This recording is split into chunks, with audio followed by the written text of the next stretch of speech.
নমস্কার, ঘরকন্নার একটা ব্লগে আপনাদের সকলকে জানাই স্বাগত। ঘড়িতে এখন বাজছে সন্ধ্যা 6:10। আজ বৃহস্পতিবার।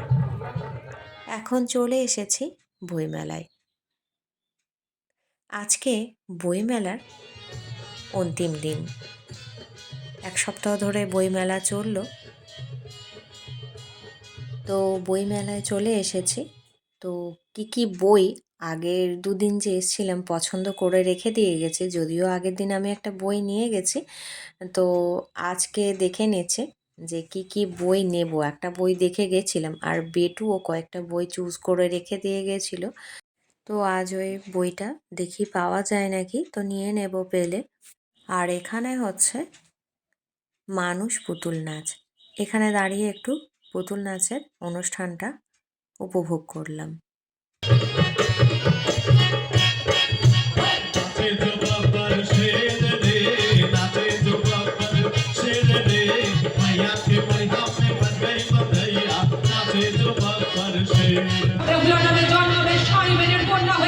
অনিরুদ্ধ লক্ষিন্দর হবে চাঁদ বেদের ছেলে।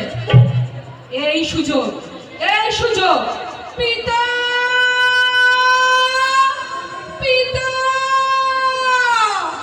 একবার দেখা দিন পিতা।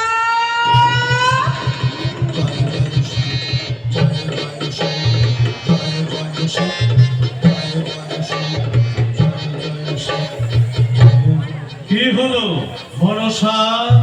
পিতা, স্বর্গে সব দেবদেবীর পূজা হয়, আমি কেবল পূজা পাই না পিতা। সকলে আমাকে নিয়ে উপহাস করে। ভরসা পারছি না পিতা।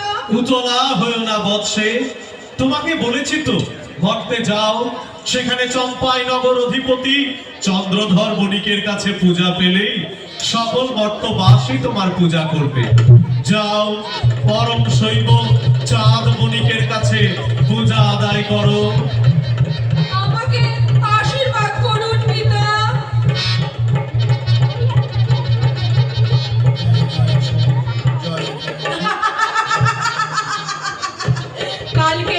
কালকে আমি দেব সবাই উষার অনিরুদ্ধর নৃত্যে তাল ঢুল করিয়ে ওদের মরতে পাঠাবো।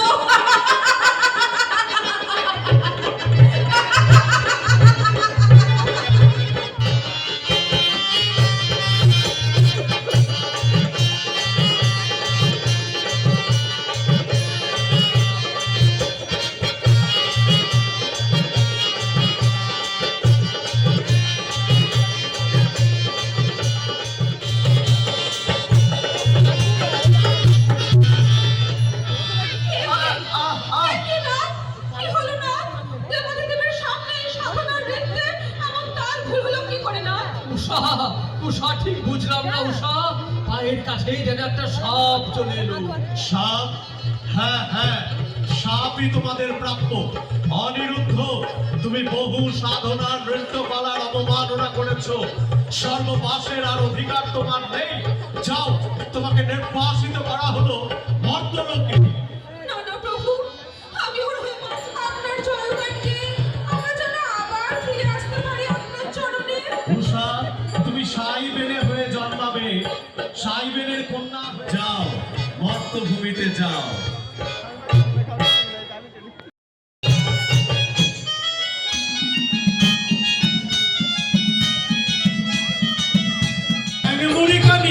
কি চাই? পুজো ভিক্ষা। আমার পুজো না দিলে আর সর্বনাশ হবে।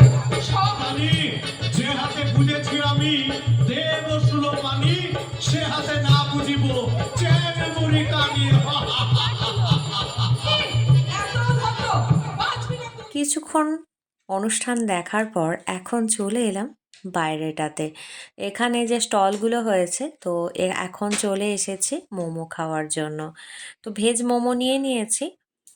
আর এখানে বেটুকে বললাম চাপার কথা। তো এই যে বাচ্চাদের যে গেমগুলো আছে আনন্দ করার জন্য, আনন্দ উপভোগের জন্য, তো ও বললো আমার ইচ্ছা নেই। তো সেই জন্য আর চাপা হয়নি। আর এখানেও এই যে টয় ট্রেনগুলো আছে, বাচ্চাদের টয় ট্রেন। তো এগুলোও বেশ ভালোই লাগছে, বাচ্চারা বসে চেপে বেড়াচ্ছে। আর এখন চলে এসেছে এখানে পাপড়ি চাট খাওয়ার জন্য। এটা তো আমার খুবই পছন্দের, আশা করি আমার দর্শক বন্ধুদেরও বেশিরভাগ জনেরই এটা পছন্দের, তাই না?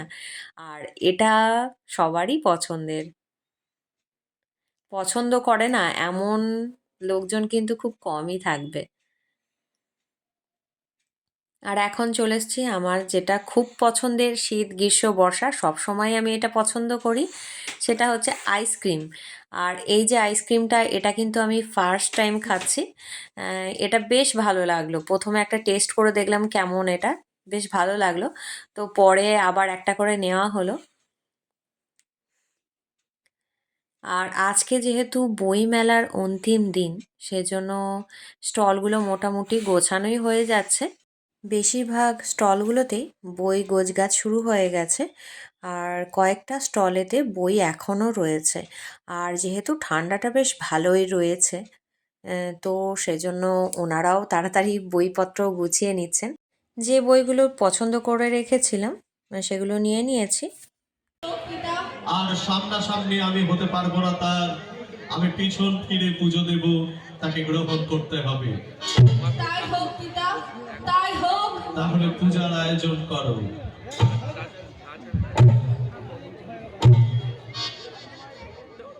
আজকে যেহেতু বইমেলার অন্তিম দিন, সে কারণে অনুষ্ঠান দেখার জন্য সন্ধ্যের সময় ব্যস্ত মানুষরা কাজকর্ম সেরে এসে সন্ধ্যের সময় অনুষ্ঠান দেখার জন্য চলে এসেছেন। তো অনুষ্ঠান দেখার জন্য লোকজনের ভিড় বেশ ভালোই রয়েছে, আর এদিকে বইগুলো গুছিয়ে নেওয়া হচ্ছে স্টল থেকে। তো গুটি গুটি পায়ে আমরা এখন বাড়ির উদ্দেশ্যে রওনা দিয়ে দিয়েছি। চলে এলাম এখন বইমেলা থেকে। এখন ড্রেস বেস চেঞ্জ করব, তারপর রাত্রে খাওয়া দাওয়া তো আছে, রান্না বান্না হবে। ঘড়িতে এখন বাজছে 8টা 10, মানে রাত্রির 8টা 10 বাজছে। আজকে বইমেলা থেকে কি কিনেছি, এই যে এই বই দুটো কিনেছি আজ। এটা বেটু পছন্দ করেছে এই বইটা।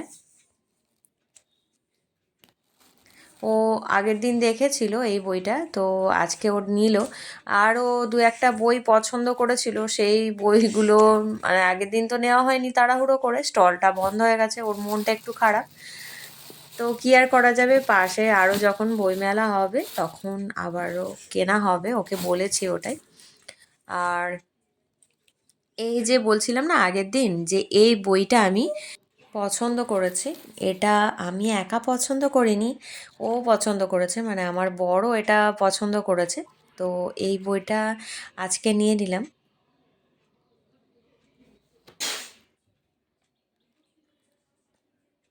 বেটু যে বইটা পছন্দ করেছে এরকম দাম নিয়েছে। ওনার জীবনী সম্বন্ধে জানা যাবে। আর এটা তো বুঝতেই পারছেন গোটা ভারতবর্ষের কোথায় কি আছে না আছে, তো সেটা সম্বন্ধে জানা যাবে। তো যেহেতু ঘুরতে ভালোবাসি, তো এই বইটা খুবই কাজে লাগবে বলে আমার মনে হয়েছে। অনেক কিছু জানা যাবে, কোথায় কি আছে যেগুলো জানি না সেই সম্পর্কে জানতে পারবো, সেই জন্য বইটা কিন্তু নিলাম। আর আগের দিন তো এই বইটা নিয়েছিলাম, আপনাদের সঙ্গে শেয়ার করেছি।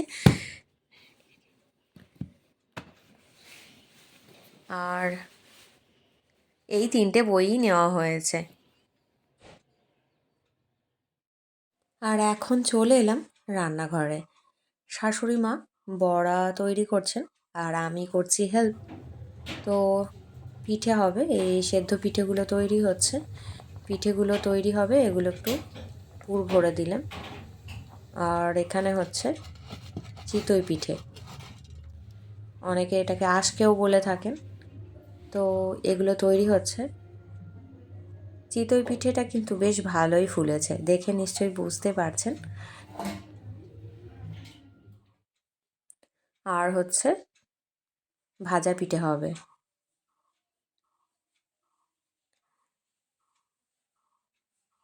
এই পিঠেগুলো এখন পুর ভরে নিয়ে পাকিয়ে নেব, মানে তৈরি করে নেব। পুরটা আগেই তৈরি করা ছিল।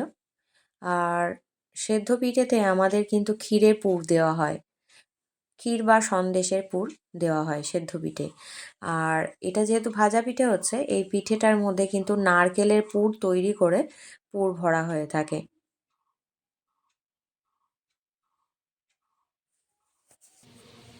এইভাবে একটা থালার মধ্যে পাকিয়ে পাকিয়ে রেখে দিচ্ছি।